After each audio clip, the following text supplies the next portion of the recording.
Okay, so hopefully I did the screen sharing correct. Should I just go ahead and start at any time? No, so I'm Oh, going sorry. to introduce you, and Oh, I have jumping a the couple gun, of sorry. housekeeping items to cover. So are you still seeing my screen? The slide about with the different links. Oh, I can stop sharing mine. Okay. Christine, which screen are you seeing at this point?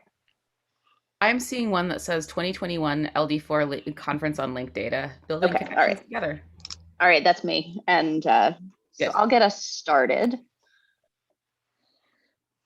All right. So welcome everyone to the LD4 conference, the 2021 iteration. I'm Ann Chen, and I'll be facilitating the session. You're currently signed into the tutorial Wikidata Intro to the Basics.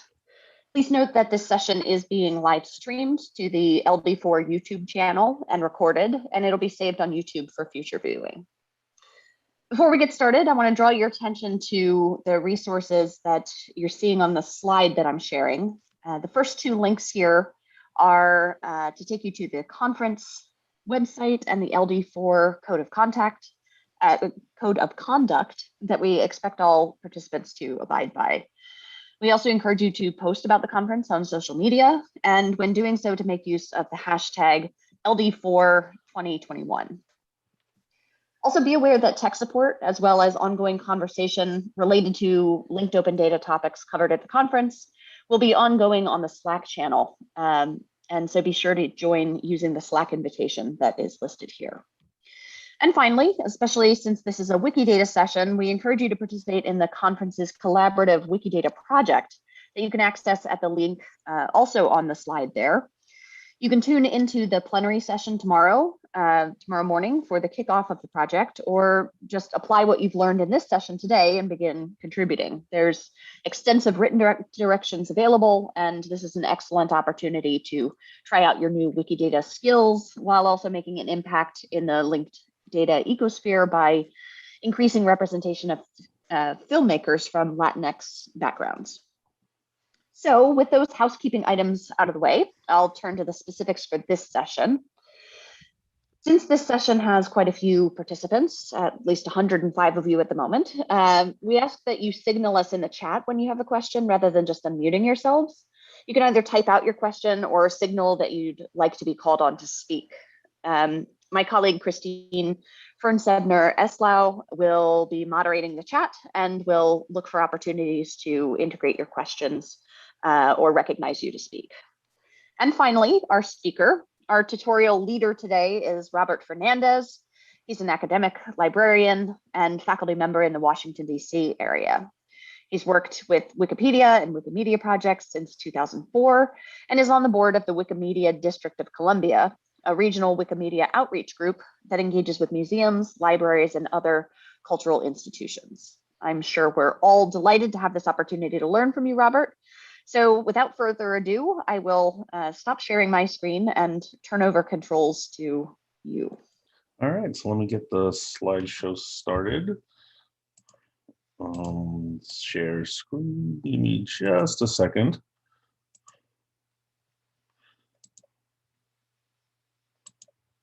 Okay, can everyone see the slide now? All right, excellent, excellent. So this is a very basic introduction to Wikidata. What we're going to do here is first thing I want to let you know is it's going to be interactive. There's going to be two interactive activities where you're actually going to be working with Wikidata and editing Wikidata or using the website. So I encourage you to do that. You don't have to, of course, but you'll get a lot more out of it if you do that. If you've never edited Wikidata before, you can log in with your Wikipedia account or any Wikimedia account at all, or you don't have to log in at all. You could just go ahead and but we would like you to participate and to edit along with everyone else. And we will make sure that we're all not editing the same thing. So don't worry about that. And as far as the rest of the interactivity, we want you to ask questions. We want you to interrupt. So please let me know. I do not want to hear myself talk for 90 minutes. And no one, trust me, no one wants that. So please ask your questions in chat. And we want this workshop to be about addressing what you need instead of just hearing me talk about what I think you should do. So let's go ahead and get started. What the heck is Wikidata? So we're going to be briefly talking about what is Wikidata. So this is basically, these are our bullet points for today. We're going to be talking briefly about Wikidata and I'll answer your questions about it. We're going to edit a Wikidata item in real time. Don't worry about it if you won't break anything. And anything that you do can be easily undone by you or someone else, so don't worry about it. Please do participate in the activity. And then we're going to be running a query with the Wikidata Query Service. Very simple query that you don't have to learn query language or SPARQL or anything like that to do. So let's go ahead and get started. This is, I wanted to throw this out to you here. There's a link here, and there's also a link on the schedule website.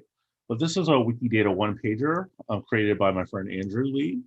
And this, you will not need this to follow along today. But if you feel like you do, you're welcome to use it. But it's a good introduction for you or for your colleagues if you're in a situation where you need to explain this stuff and I didn't explain it well enough to you, so you were lost. So you can use this one pager right here. Okay, the next slide. So what is Wikidata? First, I want to briefly discuss the Wikidata and Wikimedia ecosystem. Wikimedia is kind of an umbrella term for a large number of interconnected projects, the most famous of which is Wikipedia. Everyone's familiar with Wikipedia. It's one of the largest websites in the world. And there are about 300 or so different language Wikipedias. And they're all independent. They're interconnected, but they're all independent projects. So an article on the English Wikipedia is different from one on the Spanish Wikipedia. It's not necessarily a direct translation. Some, of course, people do translate them from one to the other, and we encourage that. But it's not a real-time translation. You're going to get different things on different Wikipedias. Some Wikipedias are very small.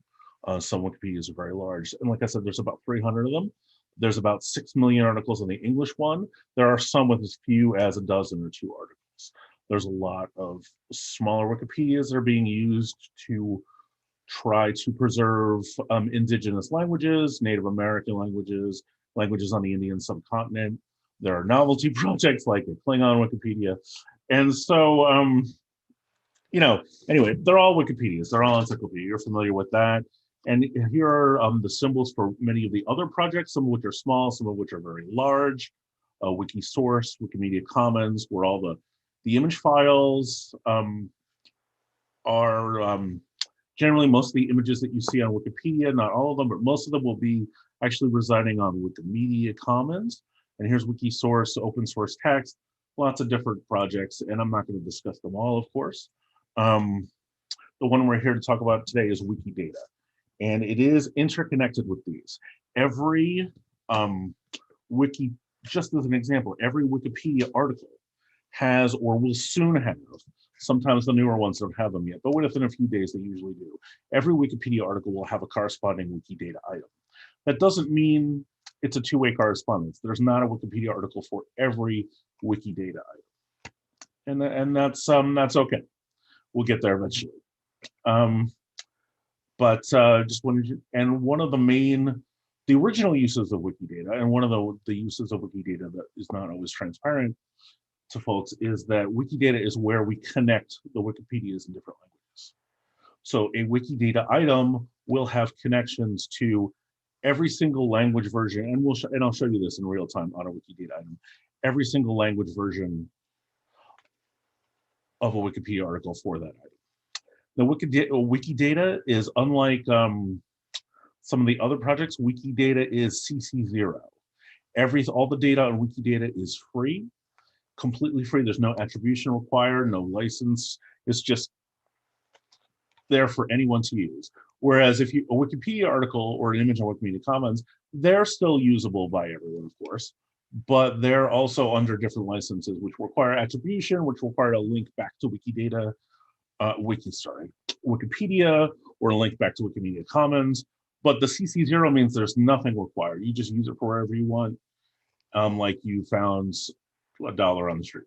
And so, and just so you are aware that any data that you put into Wikidata, you're also giving away as well. And in most cases, that's not an issue for people, but we do like to let everyone know how the system works. All right. So Wikidata in a nutshell is, it's a knowledge base like many of the knowledge bases that you're familiar with. I know a lot of you work with different knowledge bases or library catalogs or something like that. And so Wikidata isn't any different from that, them in that respect. It just has a couple other dimensions. Wikidata functions as a hub where you can connect these knowledge bases together. And sometimes the connection is one way and sometimes the connection is two ways. And what I mean by that is sometimes like Wikidata will just take information from IMDb and have a link to it, but it won't be the other way around. There's no link on IMDb to Wikidata. Whereas in VIAF, it's a two-way connection.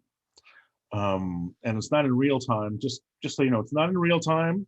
It's not constantly updated, but there are a lot of bots and people working on projects. And so a lot of these are functionally almost in real time, but don't make that assumption.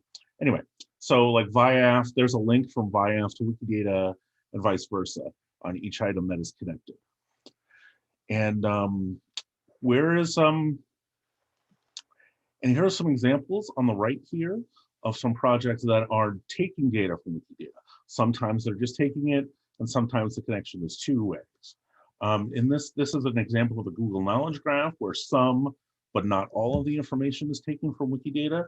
And since our algorithms are proprietary, we're not really sure what they take from Wikidata and how they choose to take information from Wikidata. So the information in the box is often derived from Wikidata. The majority of the time, but not always. And so we're never very sure where it comes from. But most of the time you can say, oh, and I am very unfortunate. This is an old slide. I forgot to update the fact that she passed away recently. But so don't blame Google for this one. This one's my fault. But anyway, you can see examples of the information. And like I said, in most cases, this is taken from Wikidata. This is an example of a librarian using Wikidata in their library catalog. It's a widget that was created for the catalog at Laurentian University. And what happens is when you look up a musical artist in their catalog, they will, instead of just drawing information from the MARC record, it pulls information in real time from Wikidata. So you will see a picture, you'll see more information about a musical artist, and it enriches the catalog and also hopefully encourages people to use Wikidata. So, let's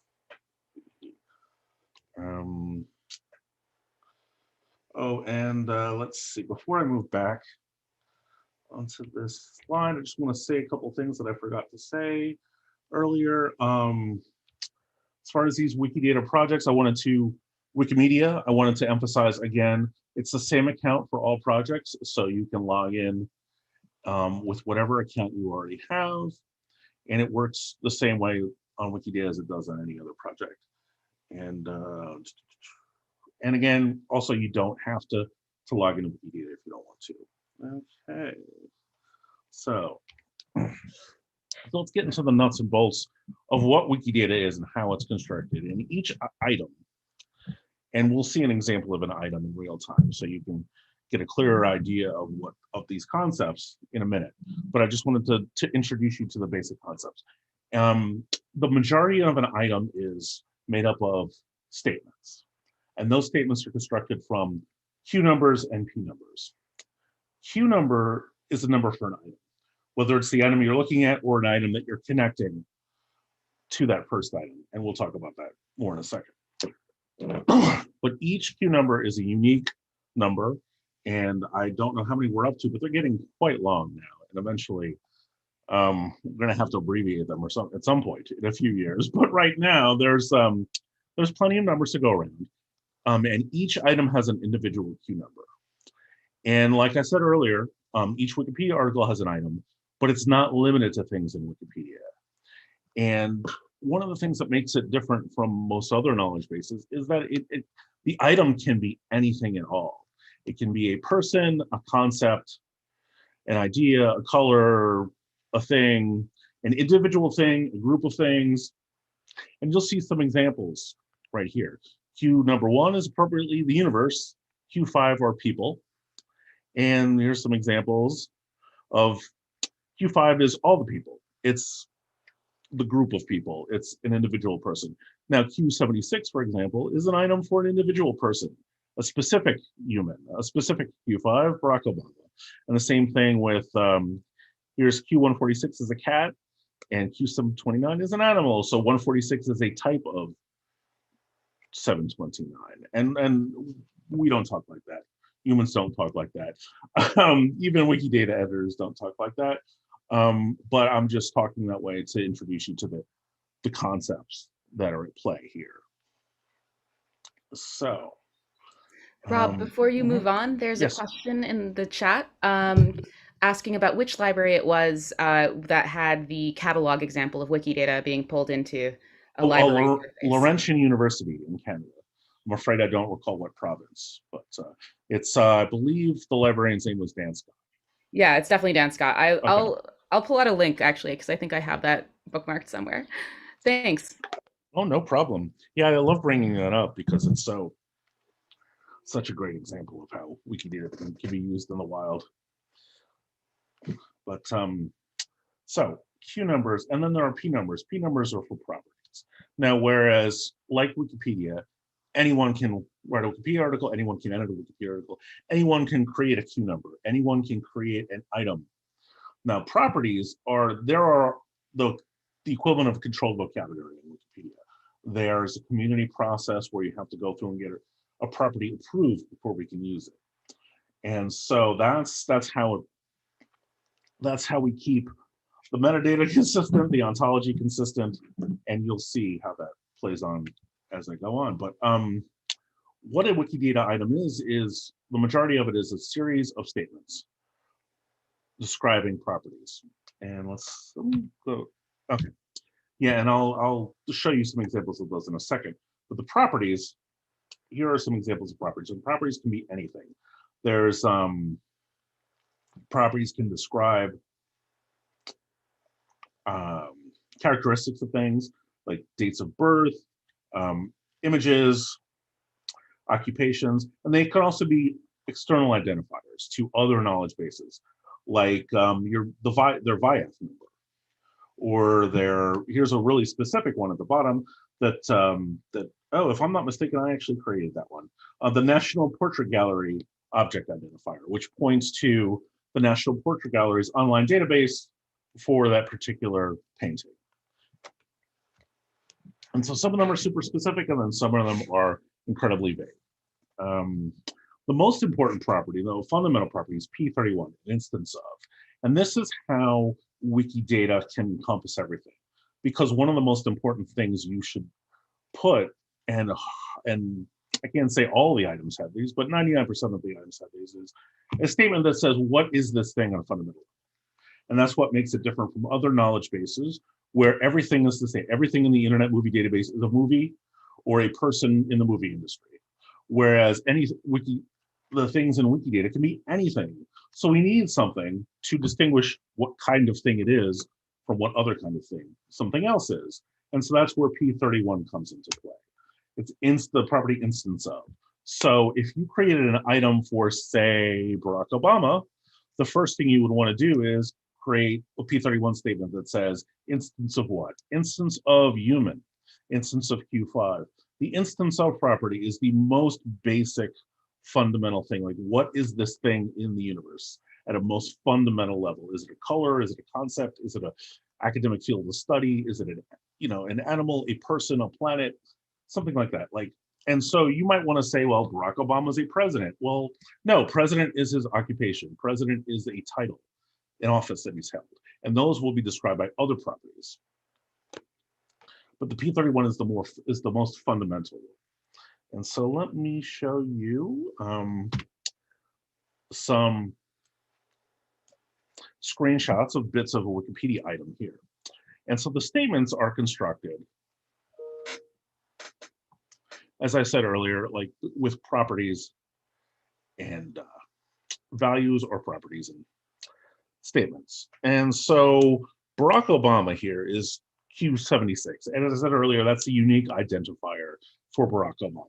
And what you're seeing here is not, the item is not Barack Obama. The item is Q76. And that's how Wikidata is language neutral. It's language agnostic. You can use it in any language. And so if you have your language settings set to a different language, and you went to Wikidata item, you would see what's called the label. And here the label is Barack Obama.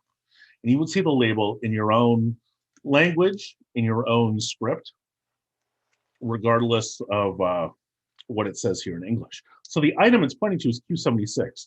Barack Obama is just a label. All right. So the statements are basically constructed in triplets, and I'm sure most of you are familiar with that concept, so I won't belabor the point. But so item plus property plus values. The item in this case we're talking about is Barack Obama, Q76. And so to add a statement to the Barack Obama item, first we need a property, instance of P31, as we said earlier. And then what is the value for that property? And the value is one of two things. It's an external identifier. Well, actually, technically one of three things. It's an external identifier, it's a piece of data, or it's another Wikidata item. In the vast majority of cases, it's going to be another Wikidata item.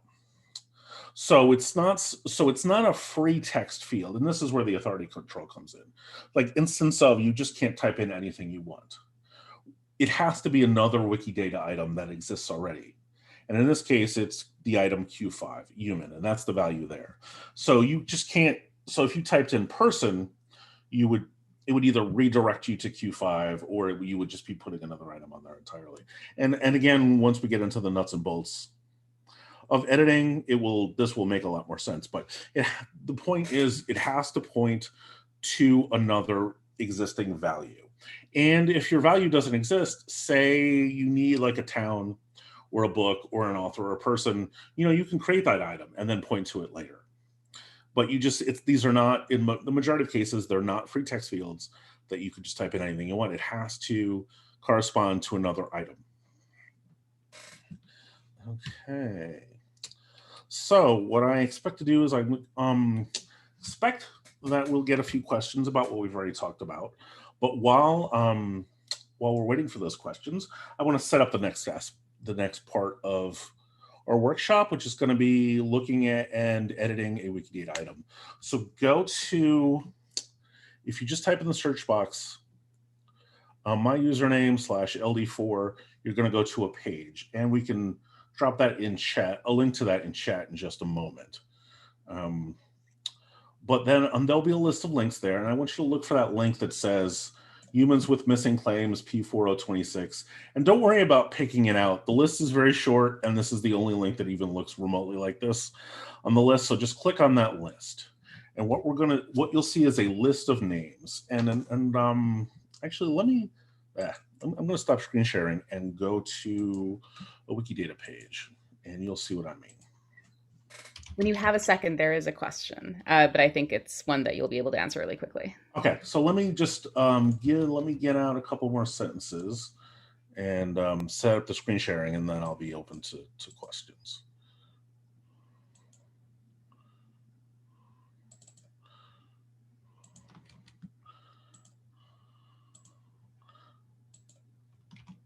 All right, so there's the link to the page, and we're going to be using some of these links on the page in a second, but this is the link right here.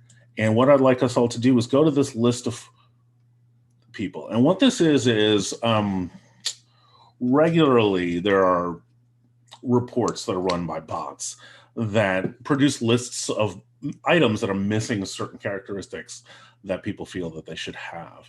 And this is a list of some 2,000 people, and they're all dudes, and we'll talk about that in a second. I'm sorry about that in advance, but they're all people, and I'd like each one of you to pick a particular person on this list. Doesn't matter who it is, and you might have to switch people later on depending on how the activity goes. But just pick one person on the list, and that's the item that we're going to edit, that you are going to edit today. And try to have everyone pick a different item so we don't all have edit conflicts. But what this is a list of, it's a list of people who graduated from West Point in the 19th century, and that's why they're all dudes. And sorry about that. But we're going to be filling in some missing items, and I'll talk to you about that. But while everyone is getting set up, let's start on some of those questions that we had in chat. So I think the fastest, there's apparently 2 questions, and there's one from Carolyn Miller asking, what is the mechanism for creating a new item? I suspect you're about to get to that, but... Actually, I wasn't going to talk about that. Okay. But I can. I don't mind. Yeah. There's any number of ways. There's lots of automated tools to create items, but the easiest way is just to go on your screen and on the left column and just click on create a new item. And what you're going to do is, you'll create a new item. It'll give you, and you can just type in a label in English. And when you're done, it'll look just like this one. It won't have any statements. It won't have any identifiers. It'll be blank, but you'll see this top part here. And so it is that easy. That's great. And then second question, and I'll give you the option to save this for a more appropriate time if you think this is jumping too far ahead. So Cameron Gervin is asking, I'm wondering whether the data reflects indirect links as well. So if we see that Barack Obama is also an instance of presidents of the USA, which I think it's a different property, but you get the point. And elsewhere in the project, we know that presidents of the USA are always types of humans. Would it know and reflect information automatically that Barack Obama is a human? No, it won't do that automatically. However, stuff like that, there's enough bots and enough people generating reports to catch that sort of thing. So the data would get added some other way. Somehow it would make it there. It just wouldn't do it automatically. But there's enough people that will be like, regularly I will just add batches of, let's say I'll try to make this short. So sorry if I ramble, but one of the things I do is just add people from reference books to Wikidata. If they're not in there already, I'll create a new item for them. And if they are in there already, I will match them to the particular encyclopedia that I'm working with. And I will run those in batches. And what I can do is I'll just add, as a matter of course, instance of human and their gender and their occupation in there. And a lot of times that data is already in there. And it doesn't duplicate it. It just rejects the edit. But if it's not in there, it'll fill it in. And so there's enough people doing projects like that, like enriching the data, that most of the time, unless it's something that's totally unconnected to anything else in Wikidata, those errors will generally get corrected. And there's people that regularly run reports on things that look weird. Like what is, people that are, I'm trying to remember what, anyway, things that don't match up, basically. And that's one of the things we're doing here is we're looking at a list of people that basically, let me go back to that list and we'll talk about it.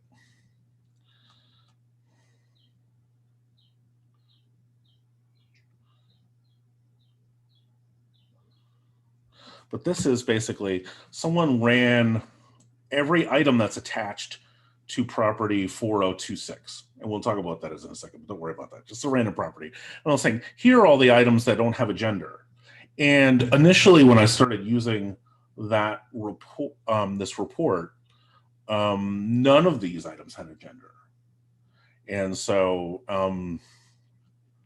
and then all these are marked as humans, but if they weren't marked as humans, there'd be another column there that said, here are all the items missing P31 instance of that are not marked as humans. And these are all the people that don't have a date of birth. And then there's all people that are missing all these other properties. So there's thousands of these reports that are automatically generated by bots. So people will go through and correct these things. So generally things like that get caught. But yeah, and I feel like I've circled far away from the question. So maybe we just go on. And I see there's a bunch of questions about lexemes, and I want to dodge those entirely. I apologize. Unfortunately, this workshop is just talking about items today. And so I don't have anything prepared about lexemes. So I'm going to have to pass on all those questions. I apologize. Yeah, I think there's other resources for that, and because I feel like we need to keep this on time. One question that I do think is worth raising here is because it's both a very library question and sort of pertinent to like what is an item. Um, Someone's asking, Robin Bergar is asking, are all the also known as names their own records? Not sure if record is the right word. That is a really good question. Who decides which name is the authoritative one? This is, I feel like this sort of like opens up like, how is Well, Wikidata yeah, different this than is this yeah. is let me talk about, before we go into editing, let me talk about all this stuff on the top here. And so you should be looking at, unless I screwed up the screen sharing, the Barack Obama's item. And this part, most of it is statements, but let me talk about what's here at the top. And what you'll see is this column is all the links to all the Wikipedia articles that are linked to, that are about Barack Obama in all the different languages. And most Wikidata items don't have this many. Most Wikidata items will have 0 or none or 1 or 2 Wikipedia links. But we want to talk about what's over here. And there are 3 things that make up this section here. The label, the description, and the alias, or the also known as. What the label is the name of the item. But it's not, because the item is, as we said earlier, Q76. This is the English language label. And you will see what label you see at the top here will depend on your language settings. Like I have it set to display English and Spanish. And of course, you can set yours to whatever you want, and other people look at it differently.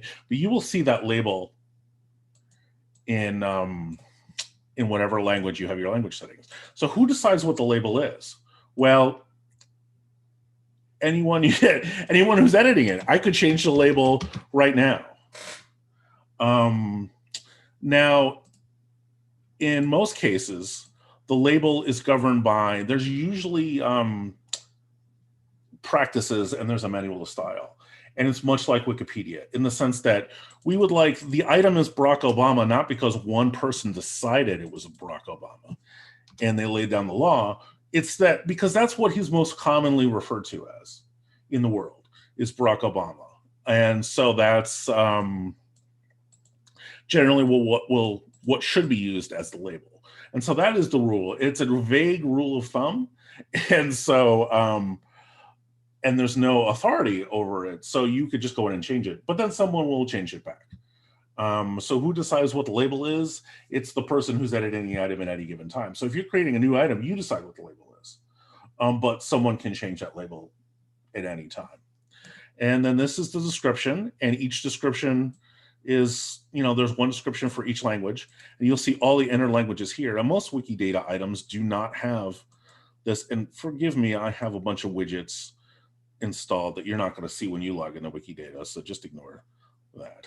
But you'll see, and actually it's not loading because there are so many languages that the page is about to crash. So let's not look at all the languages. But you'll see most items will generally have only 2 or 6 or so. Let me reload this page really quick before it brings my whole browser down. All right.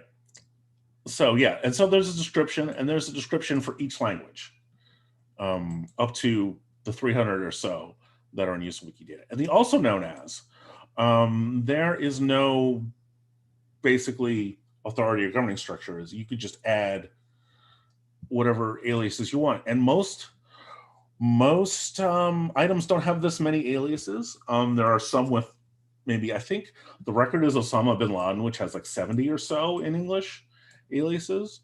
The importance of these aliases it's not just a list of alternate names. These names are searchable. So if I just grab one of these aliases and put it in the search box, it's going to point back to this original item. So these are very useful for enriching the item because people and automated tools use these aliases to make these items discoverable. So it's really important, if you're aware of aliases, please add them to your items. And I hope that answers the question.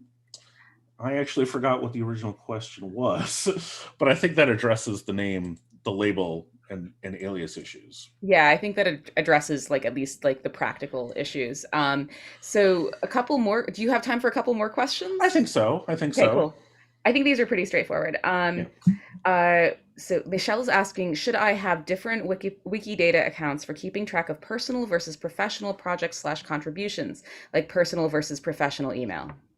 You know, that's a really good question. It depends is the answer. And there's no hard and fast rules. I know that there are folks who work on particular projects for their institution, and then they have a special account for that that's separate from their regular account. And that's pretty common, and you might consider that too. I'm not one of those people because I really don't have it fully integrated this into my day job. So it's just kind of in my general academic portfolio or whatever you want to call it. And so I don't really feel any conflict of interest, so I don't do that. I would strongly consider doing either setting up a separate account or putting something on your user page that declares like, hey, I'm a cataloger at such and such university, and we're doing this project to add items from our archives onto Wikidata. And so if you're doing a project that's part of your job to add stuff, especially stuff related to your workplace or your collections, then you might want to consider setting up that separate account or making that disclosure. Great. So next, Iman is asking, can you talk a little bit about the subclass of property when this should be used? Apology if this was covered before I joined. I feel like this is something that people get confused about, like versus right. And I wish I had I get confused about it sometimes too. It's really I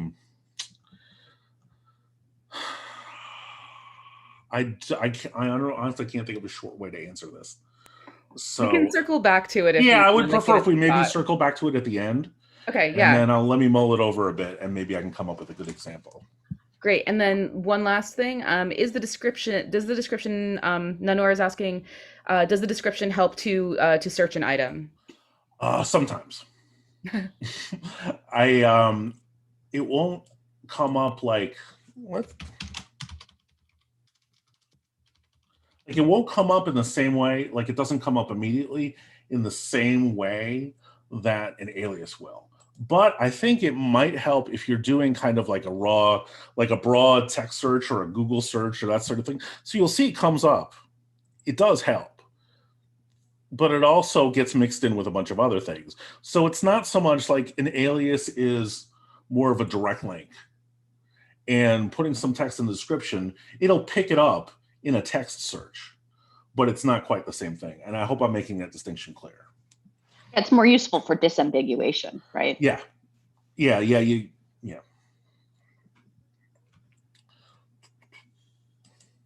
All right. So, all right. And please feel free to keep those questions coming, but I do want to get to our editing thing, our first editing project here.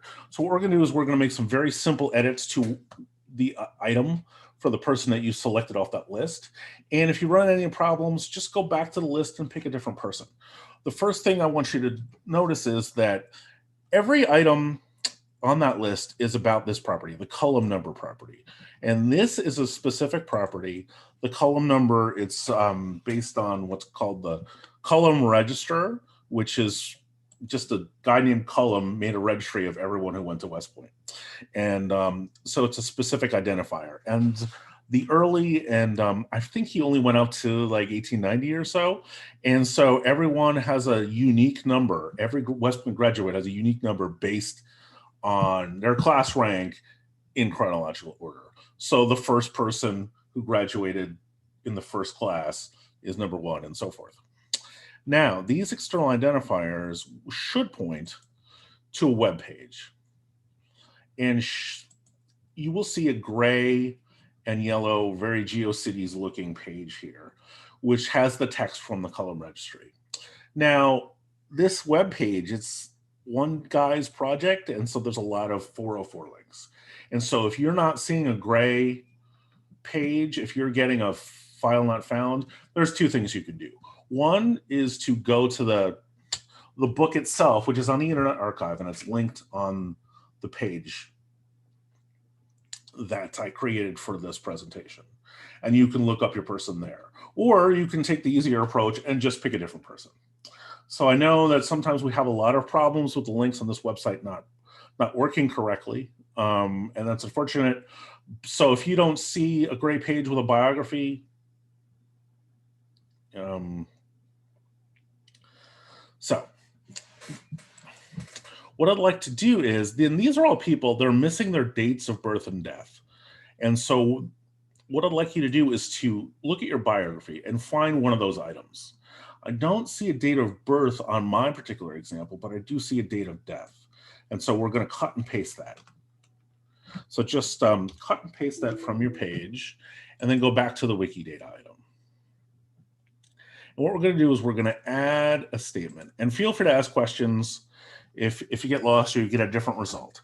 And like I said, if you don't get a great page, please just pick a different person or use the print version of the registry. But whatever you do, get a date of birth or a date of death, because we're going to add that to the Wikidata item. So the first thing we're going to do is we're going to add a statement. And what you see here is a drop-down menu. Now, Wikidata is suggesting some possible properties for you to use. It's based on what properties are most commonly used in this type of item that are not yet here. So you'll notice occupation, and you don't have to fill these in, but it's encouraging you to fill in the items that are the most commonly used. And there's date of birth. Another way to get it is you could just type in date of birth, and you'll pick it up from the drop-down menu. Or you could use the alias, date of DOB or DOD. And you have to click on it. The reason you have to click on it is because it's not going to let you put anything you want in here. You have to click on a property that already exists. So once we've found that, whether it's either date of birth or date of death,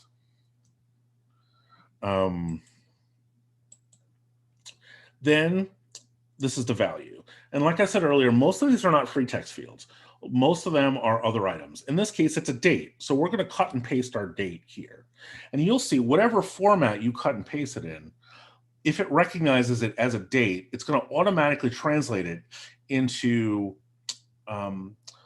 machine readable format that Wikidata, I apologize, Wikidata uses.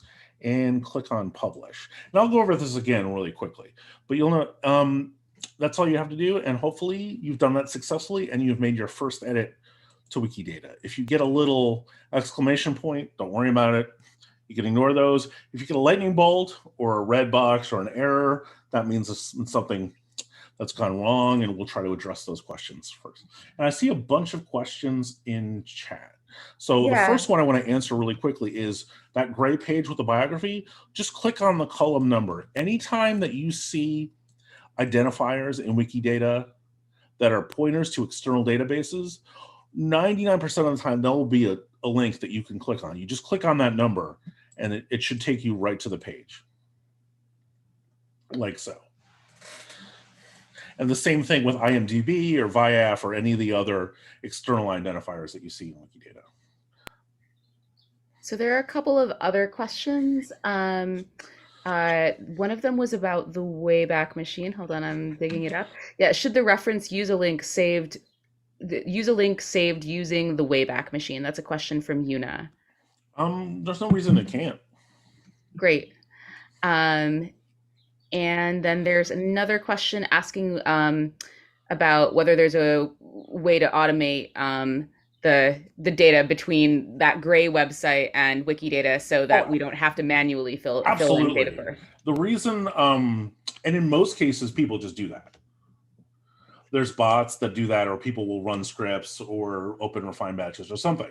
The reason that I'm using this as an example is because most Wikidata editors have ignored the column numbers and these items because they're not really, a lot of them are not particularly interesting, frankly. It's like Lieutenant so-and-so from the 19th century who did nothing of note and fought in the Spanish-American War and then retired. And so, yeah, and not to discount their lives or whatever they did, it's just not a popular topic for Wikidata editors. And so these items have been neglected, which is why I like to use them as examples. But fortunately, the items that are people edit the most, they will employ those automated tools and find a way to, just run a bot and then just crawl the website and grab all the data and bring it over. And that's very, very common. And so again, this is not something that so if you're employing this stuff in the workplace and doing a project, that would be the most efficient way to do this. There's no way that you want to, unless you want to get a bunch of student workers and have them all type on computers and add the date of birth for 2,000 people, it's not an efficient way to do this. It is a great way to show, it is great for using hands-on examples, but it doesn't scale, obviously. And so, yes, obviously, definitely you would want to use automated tools for if you were doing this as a project. Maria Ho is asking, should we add the reference? I'm not sure which reference we're talking about here, but yeah, absolutely. If you'd like to, yeah. One thing you can do is, I don't remember if this is a widget or something you can turn on, but there's a way you can just copy the reference from one property. It's a gadget for sure. Yeah, okay. Yeah, it's a gadget, and then you can duplicate reference. You could just paste it onto your new statement, and it's a godsend. And hopefully, sometime between the two of us, we'll figure out how to explain how to install that at the end of the project, at the workshop. Sorry. Yep. And then there's a question, a sort of meta question, which is it too off topic to ask about fictional humans? No. Fictional humans. I don't know what to say about them other than what you can do is if you have a fictional human, there's a property for that. And just make sure they are, if you're creating an item for a fictional human, please instance of fictional human. And the reason we separate them out like that is because it's a lot easier when you're doing large queries and working with hundreds of people, it's easier just to filter out the fictional people that way. Otherwise they're treated exactly the same in Wikidata. You add the same, you can add the same properties, dates of birth, occupations, place of birth, all that stuff. You add in the same exact way, and it's just like a human's item, except it's instance of fictional human. Let me change that back before I forget. So hopefully that answers your question. But if you have more specific questions about fictional humans, I'm willing to field those. And Bettina Smith is asking, it's fairly common to have uncertain dates in library name authorities. I'm looking at one in VIAF that says date of birth, 1804 or 1805. Is there a good way to record this in Wikidata? Excellent question. Excellent question. And if you're not certain, then we can add what's known as a qualifier. And again, this was, I wasn't going to talk about qualifiers because this was supposed to be a really basic introduction, but there's no reason I can't really quickly. A qualifier is just a sub-statement that you add to a statement that describes, let me just throw one in there and then you'll get a better sense of what it is.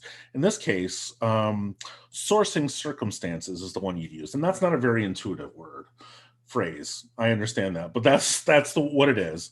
And so if we're not sure of the exact date, then you can add that qualifier, and then it'll be marked as, we think it's, you all understand what circa means. And so you mark the statement. If you're not sure, you mark the statement that way. You can also have statements like, let me show you a great example of one that I worked on. It's the item for Langston Hughes. It has two different birth dates. And so if you have conflicting information, you could just add both pieces of information to Wikidata and add the separate sources. And so we're not here to determine what the truth is. And if the truth can't be determined, if there are two conflicting pieces of information, you can put them both in and add their sources.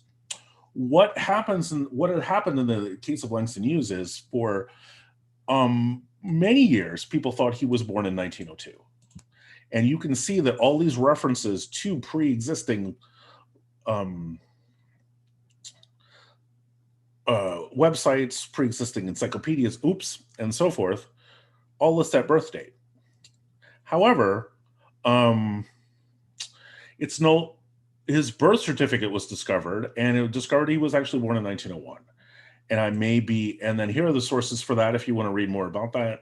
There's a New York Times article about it in 2018. And so these are sources. So both pieces of information are in there. And the reason that it's in there is because this 1902 date is still floating around in a lot of sources. And so you want that information to be in there so people know it's no longer considered correct. And so we use the qualifier here, add the qualifier reason for depreciation and the property, the value superseded by later scholarship or research. And so a lot of these things are not intuitive, but there are ways to address more complicated cases like this. All right. So there's a very long question about snack. Let me read that real quick. I'll read it out loud for the sake of the YouTube audience. Are you familiar with the SNAC project / database, the IDs from which can be entered in Wikidata? It draws from Wikidata and from a wide range of external authority records and print sources. SNAC is much smaller, but is largely info gathered by GLAM workers and by catalog ingest. Are these two databases competitors or complementary? The question of authority seems open for both. I don't know if I would consider them competitors. I know that I know some folks who work on SNAC, and they have done presentations at Wikimedia conferences, and so I don't think they think of us as a competitor per se. I think the relationship is pretty harmonious, and I know they take images and data from Wikidata, so it's. I think it's a very harmonious relationship, a complementary relationship. And I hope that addresses the question. All right. So let me go back while we're waiting for more questions to roll in. How much time do we have left? We have about 25 minutes. Okay, so yeah, so what I'd like to do is hopefully leave enough time for a quick look at the query service, very quick. But right now, hopefully, everyone was able to successfully make at least one edit to Wikidata based on the information on the bio page. And so what I'd like you to do is either now or maybe later on your own if you want to practice, look at this page, look at the bio, and see what other information that we could put in the structured data form that's missing from Wikidata. And feel free to add your suggestions in chat if you have any. The obvious ones are date of birth, date of death, place of birth, place of death, low-hanging fruit like that. A lot of folks, like if they served in a particular conflict, you can add the property. There's a property for that. If they served, like say they served in World War II, you can add that. And then you can even add qualifiers that add more information about like what particular battles and that sort of thing. So Robert, I'm sorry, let me just update. I was wrong. The session ends at 2:45, so we have closer to a little over 30 minutes. Okay, that's good. That does leave plenty of time for the query service then. That's good. That's a relief. In that case, could you field 2 more questions? Oh, absolutely, yes. Great. And I hope that folks, while we're dealing with these questions, I hope folks are actually editing Wikidata with us and editing your particular item for that list. And if you're having any problems, please let us know, because we want this to be interactive workshop where you edit Wikidata. And so if you're having problems with that or questions about that, please let us know. So Iman asks, in the English language, labels are mostly singular. When adding other languages labels and data, should this practice be maintained? Sometimes that doesn't sound right in that language. That's an excellent question that I'm going to give you a very vague answer, unfortunately. I would say try to use the singular, but obviously the rules for that particular language will apply. And so if you're fluent in that language, I would take your judgment over mine. That's great. And next question is from Rachel. What do you do if your item has potential issues? Mine has a little exclamation. So I like to say, and I'm being very glib because I know, and I know it makes a lot of folks uncomfortable. I know particularly catalogers, they want to know what the rule is, and they want the exclamation point to go away. And so the exclamation points are suggestions. If you see a lightning bolt, then you should worry. If you see an exclamation point, you can click on it and read it, and says, an entity with date of death should also have a statement date of birth. But if you look at his bio, he doesn't have a date of birth listed. So there's nothing you can do about it. So you just leave it blank. So basically think of it as a Post-it note, a reminder to say like, hey, if you know the date of birth, put it in. But if it's missing, that's okay. Now, again, if you see the lightning bolt, and I can't really think of it, I can't find an example of a lightning bolt because those things you should correct immediately. The lightning bolt means like, here's two items with the same external identifier, so you need to reconcile this, and you should probably address this right away. You're not going to break anything, but it means it's something more important. The exclamation point is just a gentle suggestion.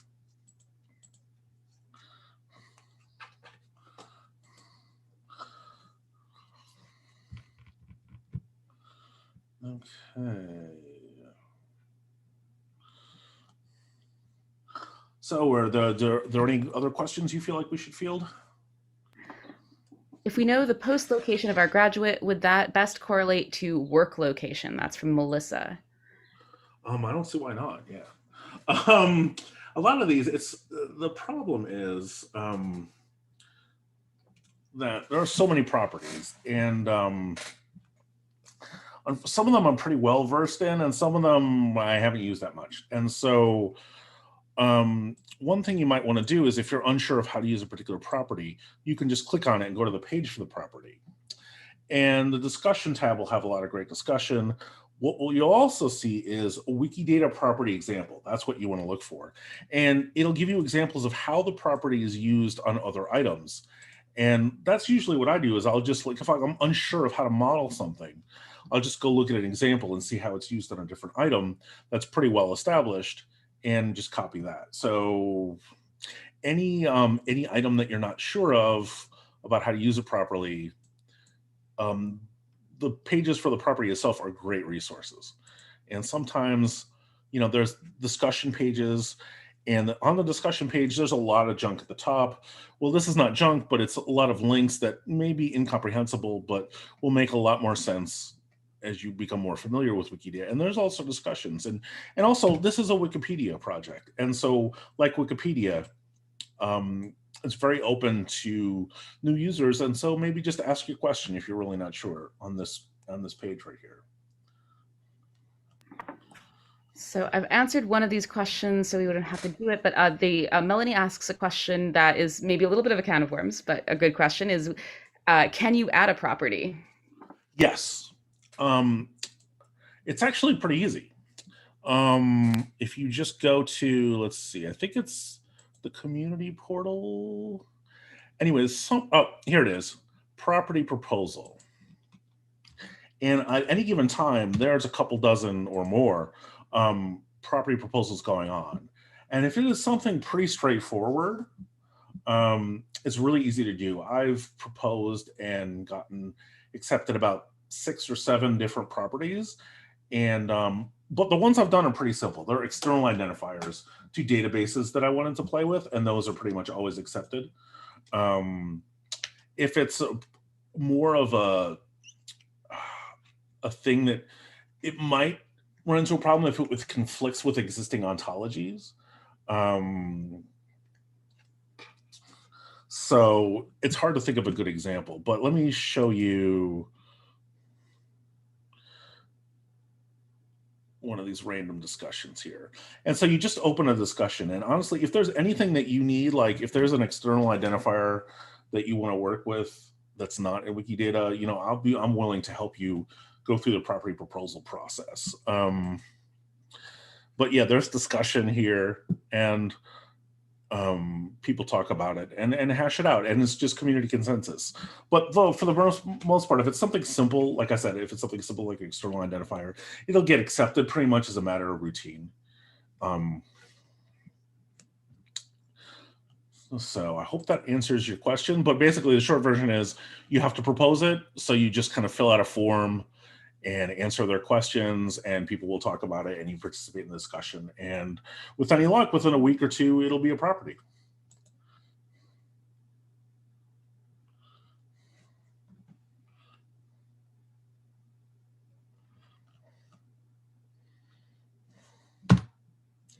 All right, so what's that's an actual question that we've kind of been dancing around here that I just saw in chat. What happens when there are 2 Wikidata items for the same person? Which happens a lot. surprisingly.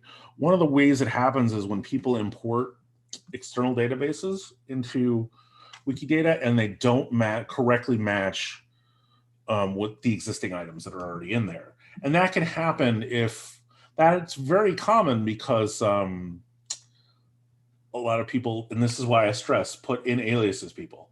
Because if the name form is slightly different, even something like Mike versus Michael, or a middle initial versus the full middle name, that you could end up with two different items.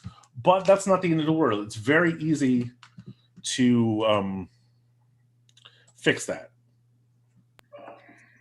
So and also on sorry, on that note, there was a comment in the chat that circles back to an issue that someone had asked a question about before, about adding a period to the middle initial.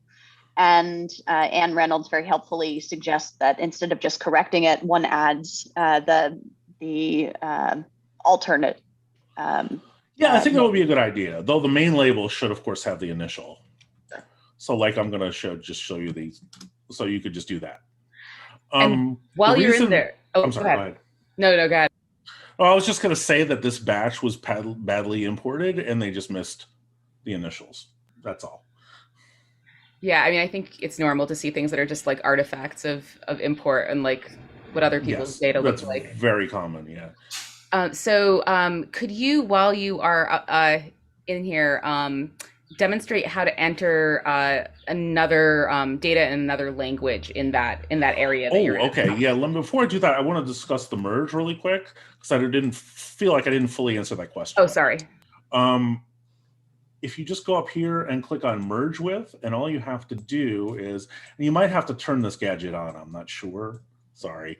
But you just enter the queue number of the other item and it'll automatically merge them together. It'll bring all the statements from both items together into the same statement. And it just merges everything completely. It's pretty seamless and it's very easy to do. So if you find yourself actually creating, as I have done many times, we all do it, don't worry about it. If you create a duplicate item, you just merge it and everything's fine. None of the work is lost because all of it is brought together in the one item. And so other languages, yeah. What you have to do is, the easiest way is just to edit them like this. Then that, of course, requires the language to be on this list, and they're not going to be all 300 languages. So there's two things you can do. One thing is that you can set your preferences to the languages that you're going to work with up here in preferences, and then they will appear on this list of most commonly used languages instead of the ones that are up here. Or you can use an external, what I usually do is, now this is a widget you have to install. What I usually do is just use this widget, type in the language, and then type in the label there. And I find this one the easiest way to do it. But I don't work with other languages that much. I just kind of do it on the fly. So if you have a project where you're consistently going to be working with the same language, you definitely want to get in your preferences and make sure that language is going to show up on every page for you. Let's see if I can find it really quick. It's in here somewhere. Oh, it's under editing.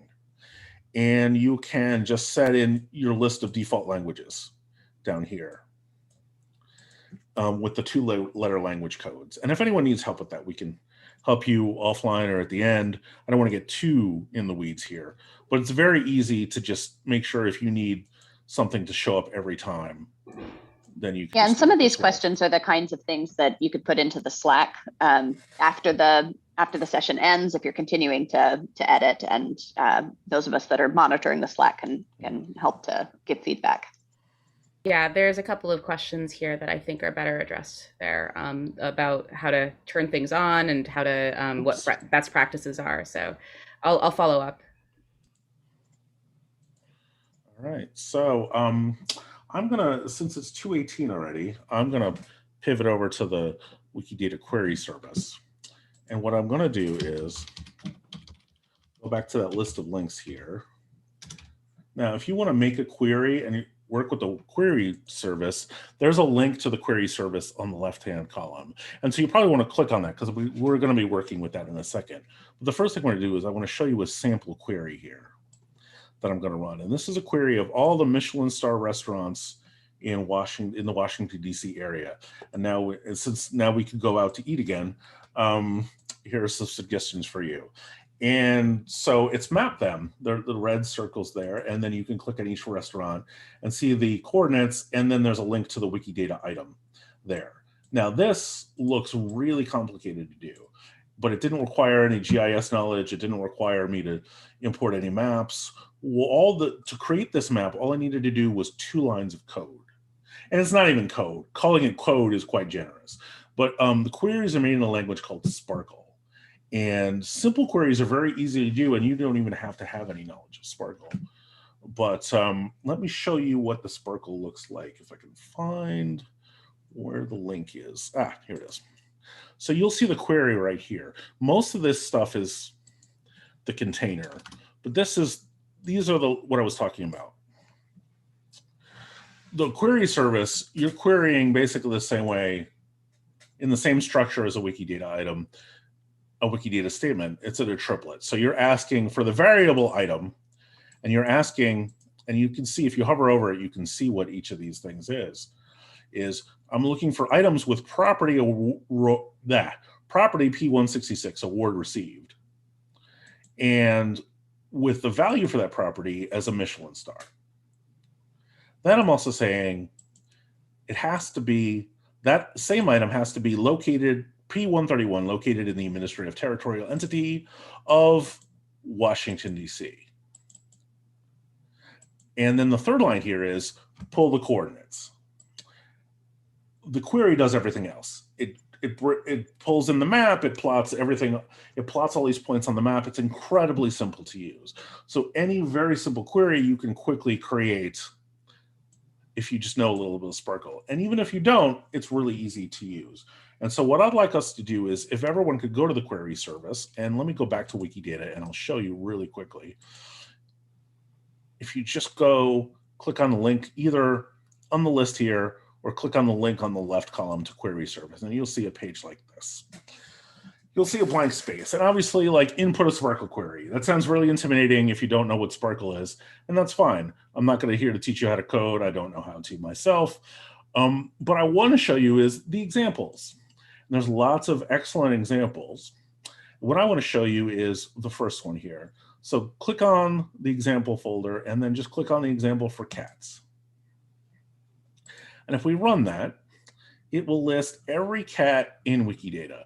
Not every cat breed, but every individual cat that has its own item. So you'll see, and this is where, you'll see it's a simple 1-line query, and the rest is basically the container. And I'm oversimplifying it, but of course, but you'll see every item that has instance of cat. Now, of course, breeds of cat would be instance of a breed of cat, or species of cat, or so forth. We're just looking for individual cats. And so it's a 1-line query, pulls everything up. So what I'd like you to do is to change this query, to alter it and make your own query. Because when you start out with SPARQL, and even when you're an advanced user, I still do this all the time, is I take an existing example and just modify it really quickly on the fly to fit my needs, and instead of writing it all from scratch.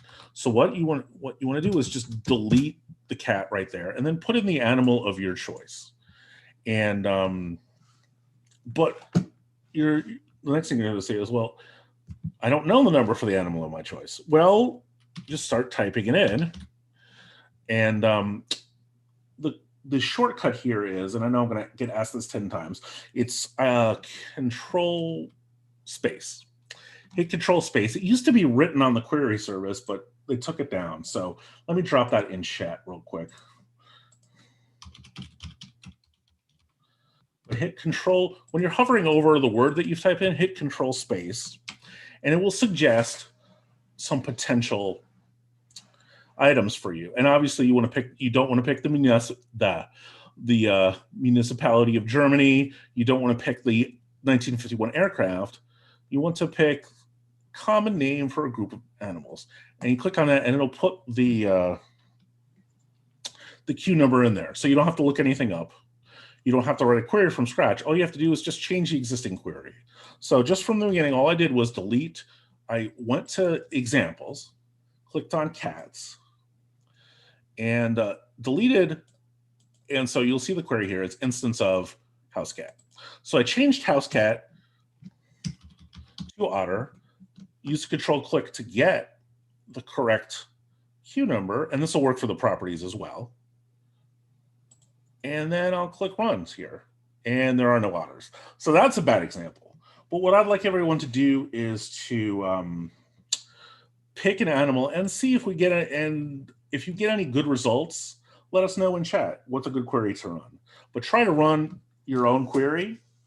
And so you have some experience with this tool. And it's a lot less intimidating once you do it, if you do it this way. So, oh, an excellent suggestion. Let's try that one. Orcas, because there's lots of orca items probably because of SeaWorld and unfortunately. And okay, there's a lot. Oh, there are a lot of results here. Excellent. Some of them just have, I guess these are like scientific,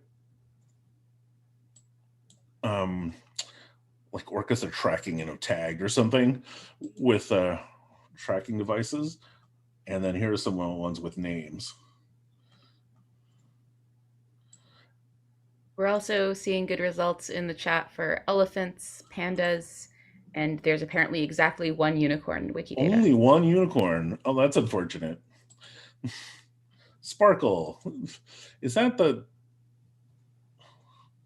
SPARQL is a stuffed unicorn.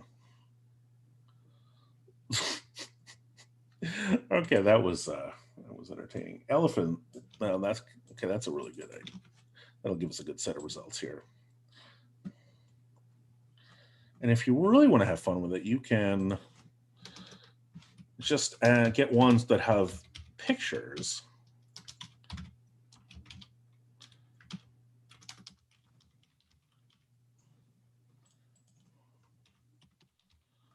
So here are all the elephants that have pictures. Unfortunately, only 3 of those elephants have pictures. And then if they do have an image, you'll see a link to the image in comments. And there is this very clumsy looking elephant. We've also got some results for Ewoks. I guess we could argue about whether they're animals or people, but they're not humans. Yeah, they're it's instance of an Ewok. That's something. So you could put you could put chairs. And we're seeing different results for cows and cattle. But here's a good question from Cameron Gervin. I searched for instances of fish, but got some results that just have Q numbers, not names. What are these things doing hiding in the data? That's a great question. That is an excellent question. Most of the time, if you just get a Q number, that means it doesn't have an English language label. And so I'm not sure what's going on in that specific case, but that's generally what's happening. But let's try the fish query and see if we can duplicate. So if you had a longer language fallback chain in the label service line, they might show up with labels, right? Yes, you can set that in the, because you'll see in this gibberish here, what this line does is it just calls for the English language labels. And you could change that to any language you want or add multiple languages. I generally just go with the default, but that's one thing that can be done here. So you'll see, okay, so here's that fish query, and you'll see, there's a bunch of them with without labels, and I bet that's what's going on. So let's go to one of the items and see. There's no label defined. There's just one label in Tamil. There's no English language label. So one thing that you could do, and is if you are multilingual, one way you could contribute to Wikidata is to add labels in languages that you're fluent in that are missing in those relative languages. So not being a Tamil speaker, I'm going to leave this one alone and not edit this, but hopefully sometime someone will fill in the name of this fish in English. But I have done projects like that with in languages I'm more familiar with, or that I have references for, where I found last year, I found all the items in Wikidata that had that were linked to an LC authority file, but were missing an English language label. And what I did was I pulled the English language label from the LC authority file and pasted it into Wikidata. Not manually, believe me, no way. But yeah, and so that's the kind of thing that can be done. Unfortunately, it's not, these things are not done automatically by Wikidata. Somebody has to do them. So these are just, in short, the short answer is these are just fish that don't have a name in English yet, for whatever reason. And if you know the English name for this Norwegian fish or this Tamil fish, please feel free to fill it in English or any other language. Rob, I wondered if question. Yeah. Sorry, I wondered if you wanted to say anything about the expander panel off to the side for folks who aren't comfortable. Thank you. I completely forgot about that. I also, if I can find the link, there's a tool that actually makes this a lot easier. I regret that I hadn't, I don't know where I put the link, so I might just need to put it in Slack later. But yeah, let me look at the expander panel. So this is a really good way. I like working with the SPARQL because I know a little bit of SPARQL and I like seeing how the parts move, but you don't have to do it that way. You can click on the query helper here and just do it like this. And for more complicated queries, the query helper will break down a little bit, but that's a really simple, if you have a simple query and you don't have an example to model off of, and you just want to make it quickly, and you don't want to mess with the SPARQL, this is a really good way to do it, is the query helper here. And I hope that's, and it seems pretty intuitive, but if there are any questions about it, please let me know. There's a question about adding images, and I sent an example query that was like cats, but with images added. But if you want to just show how you press the show button and insert images, instead of typing it in, that would be useful. Oh yes, that's an excellent point. Yeah, I don't, I'm so used to typing it in, I don't even think about that anymore. So I'm really glad you're putting that out. So to use the query helper, what we're going to do is we're going to look for, again, that query that I did earlier about looking for elephants with photos. And so we're going to add another property and value here. So add a new property with image, that's P18. And there we go. And so what the query helper did, there's two ways. You can search for two things you can do. You can search for items with images, or you can search for all the items and pull the images. And so that's how the SPARQL is, that's why the SPARQL looks different. It says, what it's saying is, and this is hopefully fairly intuitive, optional, look for items with an image. If it doesn't have an image, don't exclude it from the query, keep it in the query. But if it does have an image, pull the image. If you just wanted the images, you could make it not optional and do it that way. Yeah, but by default, the query service does, let me add that again.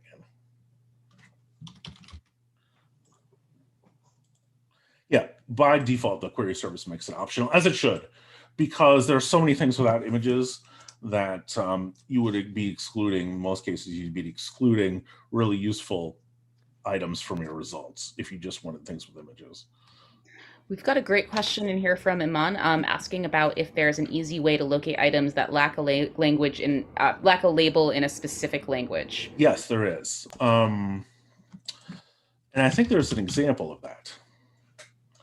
I think they took it out of here though. Oh, geez.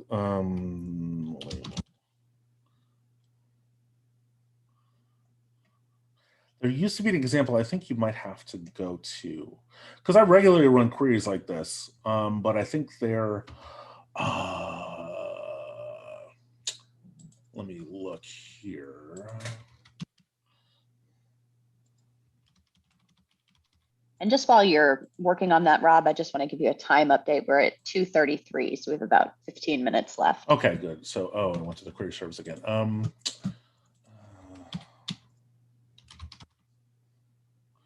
Trying to find, there's a page that somewhere on here, and I'm sorry I'm blanking on the name.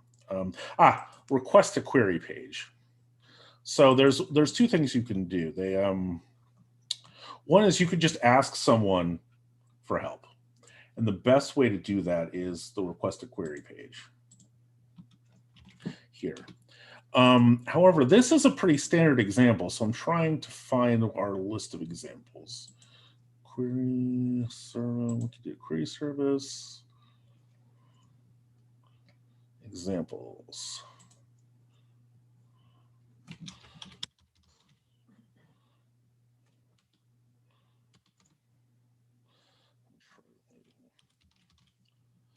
It was very angry when they took these queries out of the list of examples, I guess to make room for all these Lexeme queries.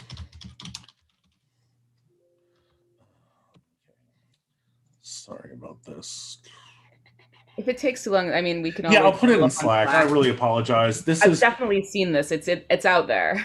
Right. I just I'm wanted keeping to some notes here, so I'll prompt you on these things. Or I Christine, do appreciate and that. will Yeah, I prompt just you. wanted to tell Iman that this is a very common query. It's one that I use all the time. It's very easy to use. It's very easy to do. It's just getting the example for you is the hard part. But once you have that example, it's very easy to change it to customize it for whatever language you want. And it is something that I encourage you to do if you're interested in that, because it is something that Wikidata needs, is to folks who are fluent in languages to fill in those missing labels. Because unfortunately, what will happen sometimes is that if it's missing an English language label, you'll end up with a duplicate item in different languages. And the whole point of Wikidata is to centralize everything. So it's very frustrating when that happens. And so the more people contributing to preventing that happening, the better. So there's a question from Melissa. Where do you look for information on how an item is most commonly matched to a property? For example, I did a query P31 for missing person, and she gives the Q number there, and only got one result. So I could update and try a new query with a new property, but I'm wondering what property is most commonly used for Q388505, missing person. That's an excellent question. The reason that's not coming up is because P31 is, I don't know how else to describe it, but as the fundamental property. And so it wouldn't be instance of missing person, it would be instance of human. And it would be a different statement that would describe that the fact that they're missing. It would be something like current location unknown or something like that. Let me see if I can find an item for a missing person. Well, no, they found the Lindbergh baby, didn't they? Who's maybe if someone could come up with a good example of someone who's missing. Oh my goodness, yes, of course. Thank you. Yeah, if you can't find the right property for something, I don't think we spelled her name correctly. I don't think this is a different person. Let me try Google. Google is good. Oh, Adam Amelia says Earhart. Amelia That's a better Earhart. example. Yeah. If you can't think of how to do something or how to model something properly or how to find something, what I like to do is just find a good example of it and see how it's done. And so let's see what her date of disappearance. So you could look for people who disappeared by anyone who has a date of disappearance, but then if they reappeared again, that would be a problem. That is, yeah, unfortunately, some of these things, because of the way Wikipedia is structured, some things that are really easy to say in English are hard to structure in and find in Wikidata. So I'm not sure. Yeah, there's nothing that says just plain missing. Yeah, that's unfortunate. I guess one thing you could do is just look for everyone with a date of disappearance. That's a possibility. This is an excellent question. I wish I knew the answer. And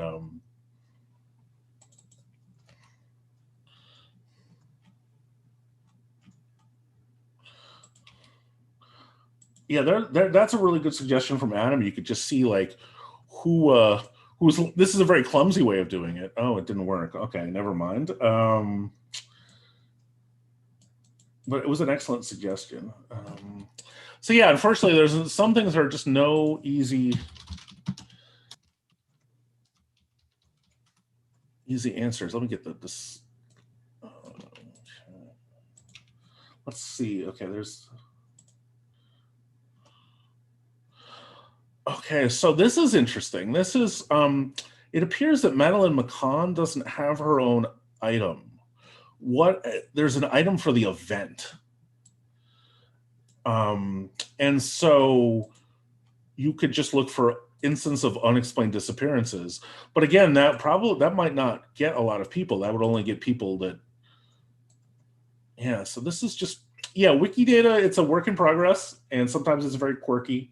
And the more people are the better. And so that's a long-winded way of not answering this question.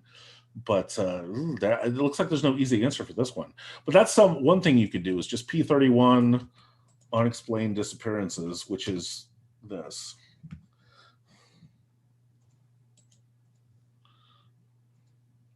So yeah, sometimes there's no, yeah, another thing, what this is this is a link to a Wikipedia category. This is really confusing.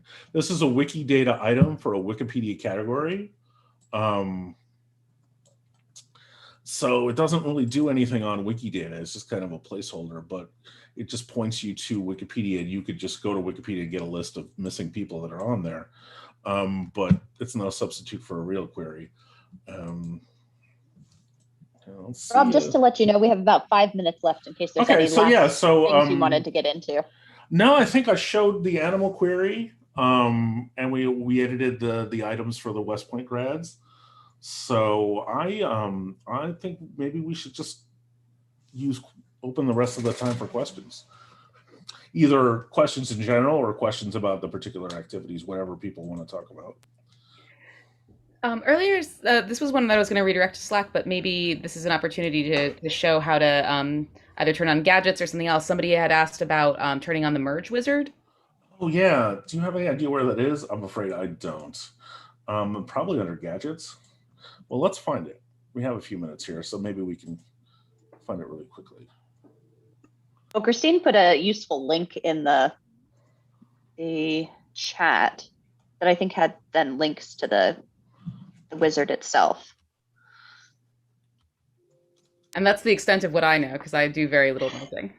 So is the merge wizard the same thing as the merge script here? I think so. Yeah, unfortunately, there's a lot of things that it's very frustrating. Like that's like customizing a car. It's like you just put on a bunch of stuff, and some of it's factory model and some of it's off market, and you have no idea what's what and how it all fits together. So, but one thing you could try is turning on the merge tool here under gadgets. Most of the fun stuff will be under, if you go to your preferences here, if you're logged in on the top right of the screen, you'll see a link for preferences, and you'll end up at a page like this. And let's see, so you can, under editing, that's where you find the language preferences that we were talking about earlier. Under gadgets, there's all kinds of cool things you can turn on. I would recommend turning on merge for merging items like we showed earlier. There's another one that's really useful. Duplicate references. I strongly urge you to turn that on, because editing references manually on items is really laborious. And so if your entire item is just sourced from one source, you just enter it once, and then you can click copy and then put it on each statement in your item. So I really encourage you to turn that on if you're going to be doing any citing of sources in Wikidata. This is essential.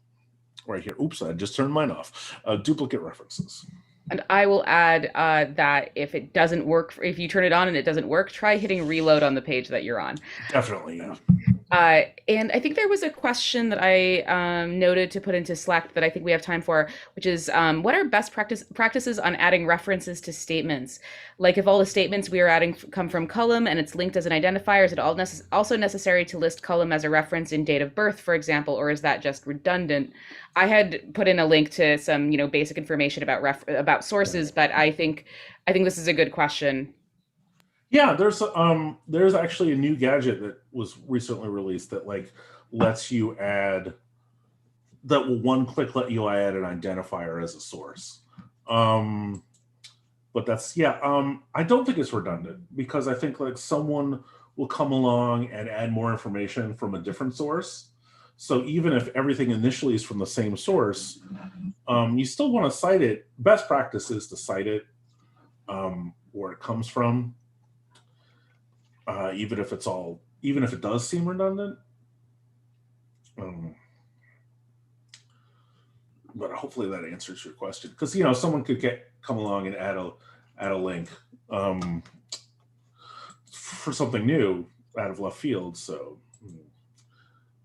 yeah, that it sources it at the statement level. Yeah, and so oh, it looks like somebody added this really nice looking reference there. Now, if you have the copies sources tool that we just mentioned in gadgets earlier, you can just click on copy and then just paste that as a reference to another item automatically. But yeah, the short answer to that question is, yeah, even if it's all from the column number, it's still a good idea to cite the column number. There's a question from Laura Ackerman. I'm curious about Wikidata projects like, and she puts in a link here that you can look at because I don't know this one at all. Wikidata projects like this, which has something to do with unexplained disappearances. Should newbies stay away from these? Do you want to talk a little bit about projects? Because I feel like this is pretty opaque when you're yeah, I'm not sure. I don't understand what this project is, honestly. This particular project. But Wiki projects are really, they're a mixed bag, because some of them are really incredibly active and useful, and some of them are just kind of like, what I would recommend is, let me see if I can find a link to it.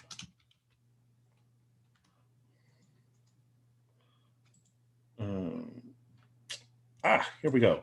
Is if you're doing any work with visual art, these are a group of folks you want to get involved with. Some of all paintings.